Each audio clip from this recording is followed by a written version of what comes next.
आणि ह्या 2020 मध्ये आता दिवस लांबणार आहेत मंडळी. खरं सांगतो, एक दिवस रसिक मायबापच येणार आणि दोन्ही बुवांना एवढे बेदम मारणार, एवढे तुम्हाला 100% ज्याच्याकडे खरोखर ताकद आहे ना भजनाची, त्याला घाबरायची काहीच गरज नाही. ज्याच्याकडे खरोखर भजन करण्याची ताकद आहे त्याला घाबरायची अजिबात गरज नाही. पण जो उलट सुलट ह्यावेळी बोलणार किंवा कुठलाही बुवा त्यांना वाटतंय की आता हे आम्ही रंगवतोय भजन, 100% ते मार खाणार 100%. आणि ऑन युट्यूब रेकॉर्ड बोलतो मी, आपण कोणाला घाबरणार नाही.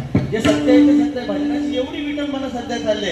आता हा रूपाचा अभंगामध्ये आपण काय बोललं पाहिजे? रूप कोणाचं असतं तर भगवंताचं. गेली 28 युग भगवंत त्या विटेवरती उभा आहे. ज्या विटेवरती उभा आहे त्या विटेला वाचवायचा हा. तर भगवंत आपल्याला काय सांगतो की काम क्रोध लोभ मद मत्सर माया ही 6 षडविका जेव्हा भगवंत आपल्या पायाखाली दाबून ठेवतो ना, आणि त्या विटेवरती भगवंत उभा आहे, तो कोणासाठी उभा आहे? यावेळी भक्त पुंडलिक आपल्या आई वडिलांची सेवा करत होता. आणि सेवा करता करता अख्ख्या जगाचा मालक कोण आहे? तर पांडुरंग. हा पांडुरंग जेव्हा त्याला भेटायला आला तेव्हा त्या पुंडलिकाने काय सांगितलं की अरे मी आधी माझ्या आई वडिलांची सेवा करणार आणि मगच तुझं दर्शन घेणार. ही वीट देतोय त्या विटेवरती तू उभा राहा. याचा अर्थ पुंडलिकाने आपल्याला ह्या कलियुगात काय घ्यायला सांगितलं की या जगात, या कलियुगात भगवंतापेक्षा श्रेष्ठ कोण असेल तर आपले आई वडील. एकदा जोरदार टाळ्या आपल्या आई वडिलांसाठी वाजवा मंडळी. बाकी या आई वडिलांनी आपल्याला हे आपल्याला जग दाखवलं, त्यांना कधी विसरू नका. मला अभिमान वाटतो माझ्या कोकणाचा मला अभिमान वाटतो की एकही वृद्धाश्रम माझ्या कोकणात आहे. कारण ज्याच्या घरी ज्याचे आई वडील हसत असतात त्याला कुठल्याही श्रीमंतीची गरज नाही. लक्षात ठेवा. हॅलो. बाकी या ठिकाणी आता आपले छत्रपती शिवाजी महाराज दादा छत्रपती शिवाजी महाराज ज्यावेळी स्त्री म्हटल्यानंतर परस्त्रीला माते समाज मानायचे. आता ह्या स्त्री वर्ग देखील या ठिकाणी उपस्थित असतात. स्त्रियांना देखील अनेक जी वीट आपण म्हणतो भगवंताच्या विटेवरती उभा आहे. मंडळी थोडक्यात बोलतो आणि रुपावलीला सुरुवात करतो. बोलणं देखील वेळ मिळाला पाहिजे. ज्या विटेवरती भगवंत उभा आहे ती वीट म्हणजे थोडक्यात काय तुम्हाला सांगतो आणि रुपावलीला सुरुवात करतो. कारण ज्यावेळी इंद्र आणि चंद्र, लक्षात घ्या मंडळी, थोडंसं चांगलं बोलण्याचा प्रयत्न, कारण तुम्हाला प्रबोधन करण्याचा मी काय मोठा नाही आहे तरी पण सांगण्याचा प्रयत्न करतो. ज्यावेळी इंद्र आणि चंद्र या दोघांनी काय ठरवलं? इंद्र आणि चंद्र या दोघांनी ठरवले की आपण अहिल्याला जाऊन भ्रष्ट करायचं. आणि ठरल्याप्रमाणे हे दोघं निघाले. अहिल्याला भ्रष्ट करायला निघाल्यानंतर हे कोणी बघितलं? गौतम ऋषींनी बघितलं. आणि गौतम ऋषींनी त्या दोघांना शाप दिला. चंद्राला आणि इंद्राला शाप दिला. सांगितलं की अरे चंद्रा तू काळा पडशील. आणि इंद्राला सांगितलं की तुझ्या संपूर्ण अंगावरती कोड उठतील. शापाप्रमाणे चंद्र काळा झाला आणि शापाप्रमाणे इंद्राच्या संपूर्ण अंगावरती कोड उठले. आता इंद्र म्हणजे देवांचा राजा, हा जर विद्रूप दिसायला लागला, हा राजा जर विद्रूप दिसायला लागला तर त्याला राजा म्हणणार कोण? म्हणून त्याने त्या पृथ्वी तलावरती सगळी तीर्थयात्रा केली. पण त्याच्या अंगावरचे कोड काही निघून जात नव्हते. शेवटी त्याने शिवशंकराची उपासना केली. शिवशंकर प्रसन्न झाले आणि त्याच्या हातात एक लोखंडाचा दंड दिला, एक लोहदंड दिला आणि त्याला सांगितलं की हा लोखंडाचा दंड घे आणि पृथ्वीवरची सगळी तीर्थयात्रा कर. ज्या ठिकाणी हा लोखंडाचा दंड पाण्यामध्ये तरेल त्या ठिकाणी बसून भगवंताची उपासना कर, तरच तुझ्या अंगावरचे कोड निघून जातील. आता मला सांगा, एखादं नाणं जरी आपण पाण्यात टाकलं तरी ते बुडतं. एवढा लोखंडाचा दंड पाण्यात टाकणार कसा? शेवटी तरी इंद्राने तो घेतला आणि इंद्र चालत अनेक तीर्थयात्रा केली पण तो लोखंडाचा दंड काय करायला तयार नाही. शेवटी चालत तो पंढरपुरात आला. पंढरपुरात आल्यानंतर त्यांनी तो लोखंडाचा दंड पाण्यात टाकला आणि तो तरला आणि त्या ठिकाणी बसून त्याने भगवंताची उपासना केली. साक्षात पांडुरंग त्याला प्रसन्न झाले. पांडुरंगाने डोक्यावरती हात ठेवल्यानंतर त्याच्या अंगावरती संपूर्ण कोड निघून गेले. परंतु इंद्र एवढ्या वेळ थांबला. तो काय म्हणतोय? भगवंता मला एवढ्या वेळ थांबायचं नाही, मला त्यासाठी असं काहीतरी द्या की आयुष्यभर माझं नाव तुमच्या बरोबर लागेल. तेव्हा त्या परमेश्वरांनी काय केलं? जो लोखंडाचा दंड होता त्याची वीट बनवली. त्याची वीट बनवली आणि गेली 28 युग भगवंत ज्या विटेवरती उभा आहे त्या विटेला नाव देखील काय? इंद्रवीट. ती इंद्राने इंद्राकडे असलेल्या लोहदंडापासून बनलेली वीट आहे म्हणून तिला नाव काय? इंद्रवीट. या ठिकाणी महिला वर्ग देखील बसलेला. या ठिकाणी निवडून आलेले नवनिर्वाचित नगरसेवक श्री प्रशांतजी राऊत साहेब देखील आहेत. त्याचप्रमाणे नवनिर्वाचित महापौर आजीव पाटील यांचे देखील आभार मानतोय। सांगण्याचं तात्पर्य एवढंच आहे, सध्या सरकारने अनेक चांगल्या योजना काढल्यात। कोणासाठी काढल्यात? आमच्या स्त्री वर्गासाठी काढल्यात। एक प्रत्येक आम्ही बुवा लोक जिकडे तिकडे जातो आणि सांगतो की सरकारने स्त्रियांसाठी अनेक योजना काढलेल्या आहेत। त्यावेळी पहिल्या वेळी त्यावेळी गावामध्ये अशी किंवा कुठेतरी आपल्या सोसायटीमध्ये एखादी पूजा असली की 4 बायका एकत्र आल्या की त्यांचे विषय काय असायचे की तुझा मुलगा कसा आहे, तुझी मुलगी कशी आहे, किंवा तुझ्या मुलग्याचं लग्न झालं की नाही। परंतु आता हे विषय बंद झाले आहेत। आता फक्त त्यांचा एकच विषय असतो, कुठेतरी पूजा असली आणि 4 बायका एकत्र आल्या की त्यांचा एकच विषय असतात की हो मागच्या महिन्यात तुझं 1500 हप्ता होईल की नाही, त्याच्यावरती सध्याचा जोर आहे। परंतु सरकारला सांगणं इतकंच आहे की भगवंताने सरकारला उदंड आयुष्य द्यावं आणि सरकारला एकच सांगणं आहे की सध्या मुंबईसारख्या ठिकाणी आम्ही जेव्हा फिरतो तेव्हा आमच्या माता बहिणी, माझी आई, माझी बायको किंवा माझी मुलगी आज घराच्या बाहेर पडते ना तेव्हा ती सुरक्षित नाही आहे, ती सुरक्षित नाही। तर ह्या सरकारला एकच विनंती आहे की सगळ्यांना 1500 रुपये देण्यापेक्षा तुम्ही ह्या सर्व आमच्या स्त्री वर्गासाठी, महिला वर्गासाठी एखादा सुरक्षा कायदा तुम्ही जर काढलात तर आमच्यासाठी खूप गरजेचं आहे। एवढंच फक्त भाषणाच्या माध्यमातून सांगेल। बाकी पैशाचं काय हो, हल्ली पैसे मिळतात तर 1500 रुपये मिळाले की सगळ्यांचे मिळाले की सगळ्या सोसायटीतल्या बायका एकत्र तुम्ही चायनीज खाऊन जातो।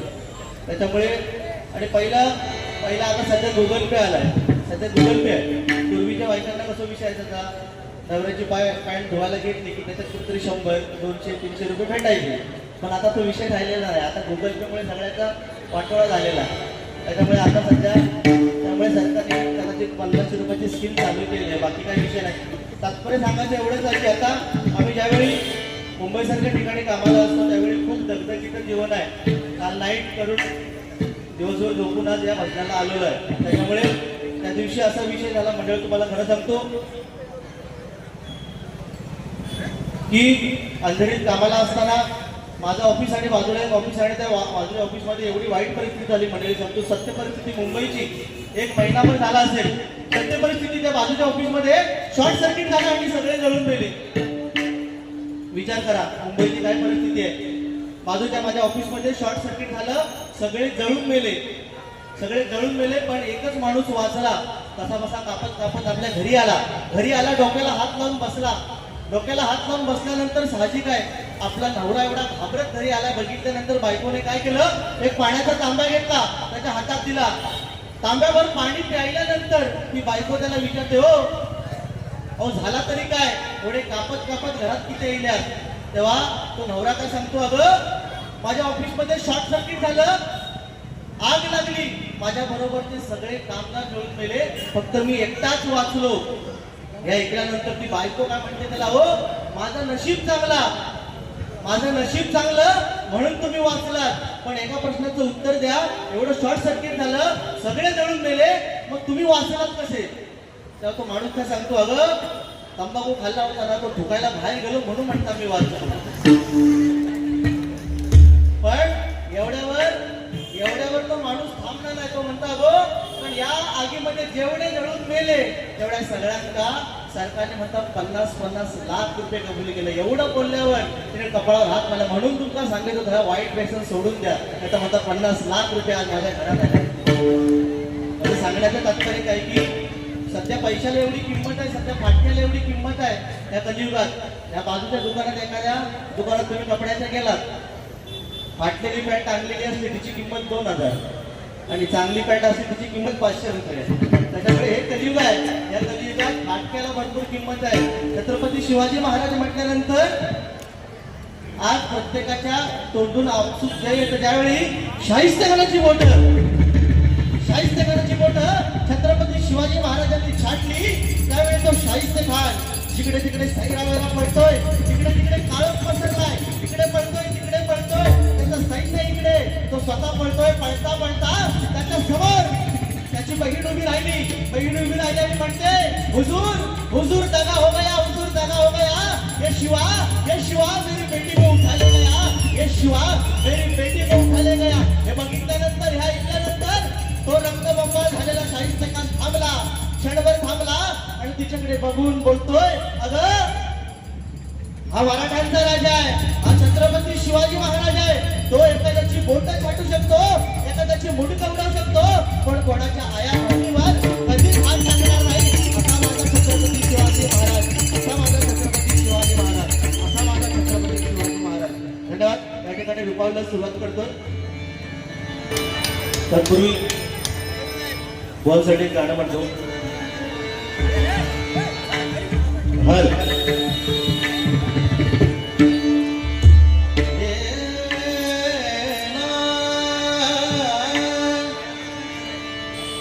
हे सगळे आमचे बंधू आले.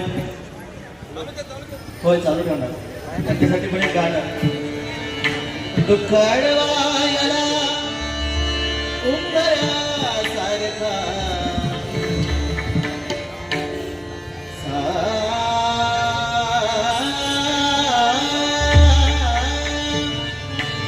दुःख अडवायला उंबऱ्यासारखा ओ मित्र वणव्यामध्ये गारवा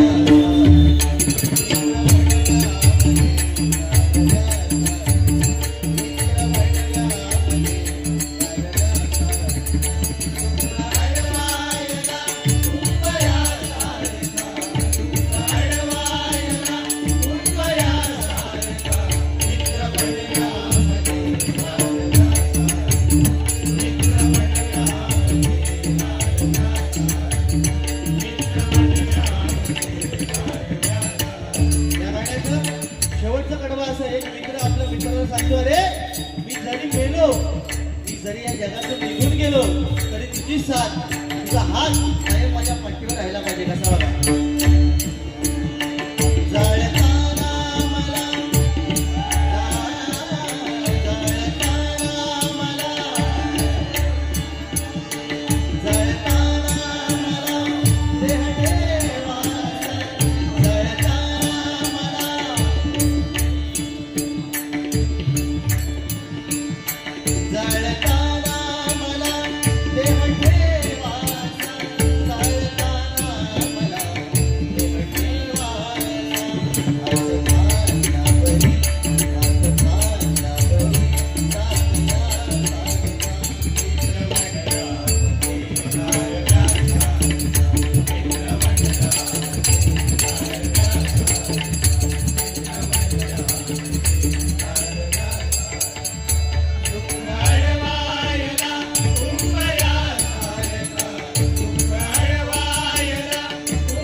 सांग कधी एवढा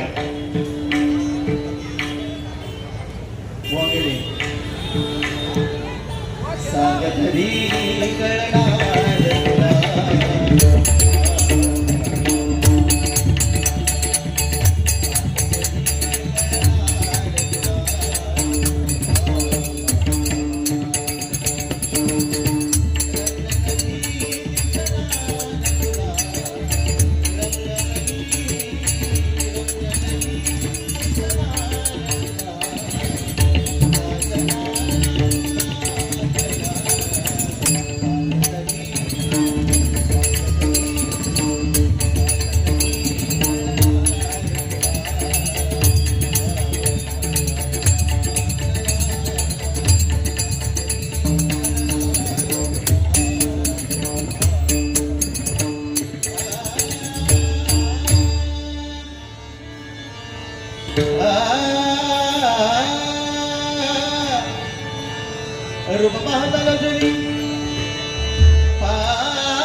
रूप पाहता लक्ष्मी रूप पाहता लक्ष्मी सुख झाले हो साजणी सुख झाले हो साजणी